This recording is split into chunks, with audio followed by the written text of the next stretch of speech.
सोशलिस्टों ने बांधी गांठ, पिछड़े पावे 100 में 60। जब हम बात कर रहे थे कि हाई कोर्ट और सुप्रीम कोर्ट में जजों की संख्या कितनी दलित की है, कितने आदिवासी समाज से है, कितने पिछड़े वर्ग के लोगों की है। देखिए, पिछड़े दलितों की बात होती है तो रोकना शुरू कर देते हैं। ये ठीक बात नहीं है। तो सरकार के मंत्री महोदय ने आपके सामने कहा कि इसमें हमारा कोई हस्तक्षेप नहीं है, तो कॉलेजियम तय करता है। लेकिन आज जब यह बिल मैं पढ़ रहा था, इस बिल के अंदर जिसमें आपने पूर्व जजेस को अधिकार दिया है, जिसमें आपने पूर्व टेक्निकल पर्संस को अधिकार दिया है, जिसमें आप तमाम 16-17 ट्रिब्यूनल्स बनाने के लिए जा रहे हैं, उसमें कितने आरक्षण आपने दलित वर्ग के लोगों को दिया, आदिवासी को दिया, पिछड़े को दिया? ये आपके माध्यम से मैं सरकार से पूछना चाहता हूं। मान्यवर, एनसीएलटी जो सबसे बड़े विवादों में घिरा हुआ है, उसका अधिकार आप अपने पास रखना चाहते हैं। इस कमेटी को एनसीएलटी गठन करने का अधिकार नहीं है। आपने इस महत्वपूर्ण बिल पे मुझे अपनी बात कहने का मौका दिया। मान्यवर, मैं इस बिल के विरोध में अपनी बात कहने के लिए खड़ा हुआ हूं, और उसकी सबसे बड़ी वजह यह है कि जब हम लोग राजनीति में आए तो हम लोगों ने प्रख्यात समाजवादी नेता डॉक्टर राम मनोहर लोहिया जी को पढ़ा, जिन्होंने नारा दिया, सोशलिस्टों ने बांधी गांठ, पिछड़े पावे 100 में 60। हम लोग बाबा साहब डॉक्टर भीमराव अंबेडकर जी को पढ़ के आए, जिन्होंने नारा दिया, समाज के वंचित और शोषित व्यक्ति को उसका अधिकार मिलना चाहिए, नौकरियों में आरक्षण मिलना चाहिए। पिछले दिनों जब हम बात कर रहे थे कि हाई कोर्ट और सुप्रीम कोर्ट में जजों की संख्या कितनी दलित की है, कितने आदिवासी समाज से है, कितने पिछड़े वर्ग के लोगों की है, तो सरकार की ओर से उत्तर आया। मान्यवर, आपके सामने उत्तर आया। देखिए, पिछड़े दलितों की बात होती है तो रोकना शुरू कर देते हैं।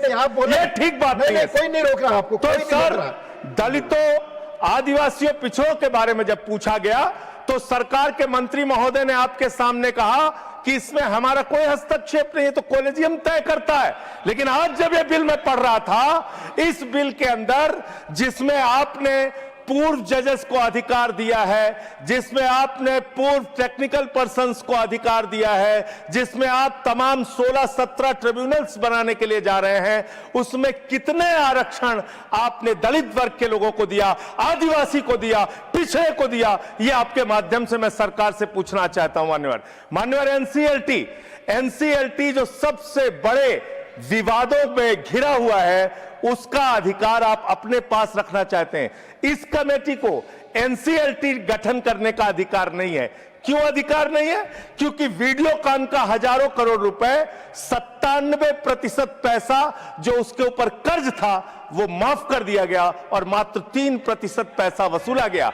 5,53,000 करोड़ रुपए में से मात्र 3.5 लाख करोड़ रुपए माफ किया गया और बाकी पैसा वसूल किया गया। ये सारा खेल एनसीएलटी के माध्यम से हो रहा है, जिसमें हजारों लाखों करोड़ रुपए बड़े बड़े पूंजीपतियों का आप माफ करते हैं और उसके गठन का अधिकार आप अपने हाथ में रखना चाहते हैं। मान्यवर, मैं आपके माध्यम से ये बताना चाहता हूं सरकार को, मैं सूची पढ़ रहा था। मान्यवर, सुप्रीम कोर्ट के अब तक के जितने जजेज हुए, उनमें से 10.5 करोड़ की आबादी वाले आदिवासी समाज के मात्र एक जज सुप्रीम कोर्ट में हुए। मान्यवर, एक जज हुए। और आप जब ये ट्रिब्यूनल्स बनाने जा रहे हैं, बड़े बड़े पदों पे, आप जानते हैं आप क्या करने जा रहे हैं। आपको पता है, आपको मालूम है। देखिए, जब भी पिछड़े दलितों की बात होगी, चिल्लाने लगेंगे। आप लोग वो लोग हैं, नहीं बोल रहा, आप वो लोग हैं जिन्होंने मंदिर के उद्घाटन में मानव, मैं अपनी बात तो पूरी कर लूं। ये तो सब्जेक्ट पर ही बोल, ये तो फैक्ट है ना सर, ये तो एक फैक्ट है कि आज तक सुप्रीम कोर्ट में सिर्फ एक जज आदिवासी समाज से हुए हैं। इस जज को आप नकार कैसे सकते, इस फैक्ट को आप नकार कैसे सकते हैं? बस खत्म करो सर। 30 सेकंड और, थैंक यू सर, 30 सेकंड और, बोलिए 30 सेकंड। मान्यवर, मैं आपके माध्यम से सिर्फ इतना सरकार से कहना चाहता हूं, जब आप ये ट्रिब्यूनल्स का गठन करने के लिए जा रहे हैं, इसमें एक महत्वपूर्ण संशोधन आप कीजिए।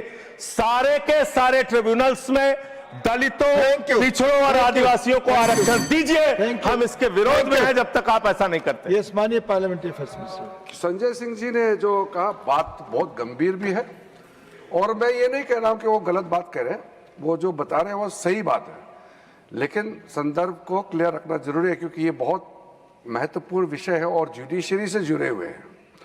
ये बात सही है कि आज़ादी से लेकर के अभी तक एक ही शेड्यूल ट्राइबल जज पहुंचे सुप्रीम कोर्ट, वो भी रिटायर हो गए कई साल पहले, एक ही हुए, वो भी सही बात है। लेकिन नाम तो जब से कॉलेजियम बना है, जज किसको बनाना है नाम कॉलेजियम ही तय करता है, सरकार तय नहीं करते हैं, नंबर 1। और जब सरकार अपॉइंट करते थे 1992 से पहले, जब गवर्नमेंट अपने से नाम लेकर के अपने से अपॉइंट करते थे, उस समय तो कांग्रेस का ही सरकार था, तब किसी भी आदिवासी को जज नहीं बनाया। और मैं तो खुशकिस्मत से आज यहाँ खड़ा हूँ, आदरणीय प्रधानमंत्री जी का आशीर्वाद, पहला ट्राइबल मिनिस्टर जो मैं लॉ मिनिस्टर बना इस देश का, पहला आदिवासी, और बाबा साहब अंबेडकर के बाद पहला बौद्ध भी हूं जो इस देश का कानून मंत्री बना है। तो नरेंद्र मोदी जी ने ट्राइबल के लिए इतना बड़ा काम किया, ये सिर्फ सांकेतिक नहीं है, सोच के साथ काम किया है। इनका बात को मैं समर्थन करता हूं, लेकिन क्लैरिफिकेशन जरूरी था, नहीं तो कहीं ये मैसेज ना आ जाए कि सरकार आदिवासियों को सुप्रीम कोर्ट में क्यों नहीं ला रहे हैं, ये मैसेज गलती ना आ जाए, इसलिए मैं स्पष्टीकरण देने के लिए खड़ा हुआ।